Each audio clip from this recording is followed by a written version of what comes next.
কুমিল্লা, ফেনী ও হবিগঞ্জে train এবং সড়ক দুর্ঘটনায় শিশুসহ কমপক্ষে ১৯ জন নিহত হয়েছেন। এর মধ্যে কুমিল্লায় বাস ট্রেন সংঘর্ষে শিশুসহ ১২ জন প্রাণ হারিয়েছেন। আহত হয়েছেন কমপক্ষে ১০ জন।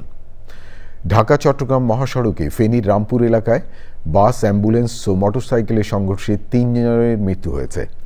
এই দুর্ঘটনায় আহত ৫ জন। আর হবিগঞ্জের মাধবপুরে ঢাকা সিলেট মহাসড়কে বাস পিকআপ সংঘর্ষে মা ছেলে সহ ৪ জন নিহত হয়েছেন। প্রিয় দর্শক, কুমিল্লা, ফেনী ও হবিগঞ্জ প্রতিনিধি পাঠানো তথ্য ও ভিডিও চিত্র নিয়ে দেখুন আল মুকসিদের রিপোর্টটি। ২০০-র বেশি সার্ভিস ও ফিচারে লেনদেনের সব বিকাশ অ্যাপে সম্ভব। কুমিল্লা নগরীর পদুয়ার বাজার রেল ক্রসিং এলাকায় শনিবার রাত ৩টার দিকে চাঁপাইনবাবগঞ্জ থেকে চট্টগ্রামগামী মামুন স্পেশাল পরিবহনের একটি বাস রেল ক্রসিংয়ে উঠলে চট্টগ্রাম থেকে ঢাকাগামী ওয়ান আপ ট্রেনের সাথে সংঘর্ষ হয়। ফায়ার সার্ভিস, পুলিশ ও স্থানীয়রা জানিয়েছেন, সে সময় ট্রেনটি বাসটিকে ১ কিলোমিটার দূরে নিয়ে যায়। বাস ট্রেন সংঘর্ষে হতাহতদের কুমিল্লা মেডিকেল কলেজ হাসপাতালে নেওয়া হয়েছে। ৩ জন প্রথমে ডেড বডি পাই। ৩ জন ডেড বডির মধ্যে 2 জন পুরুষ, 1 জন মহিলা। কিন্তু আমরা আসার আগে স্থানীয় পুলিশ এবং লোকজন মিলে আরও 4 জন ডেড বডি পাইছে শুনছি। এগুলো মোট 7 জন কি ডেড বডি হাসপাতালের উদ্দেশ্যে চলে গেছে।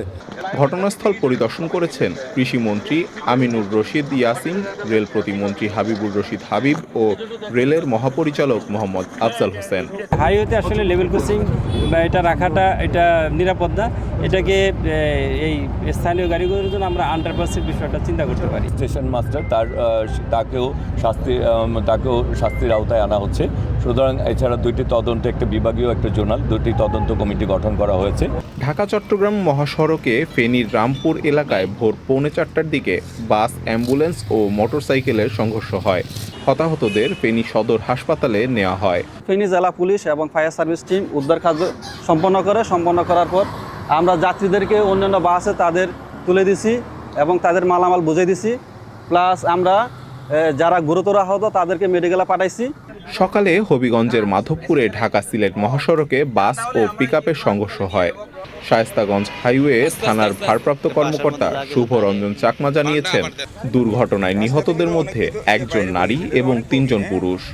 মরদেহ হবিগঞ্জ সদর আধুনিক হাসপাতালে নেওয়া হয়। আল মুকসিদ, চ্যানেল আই।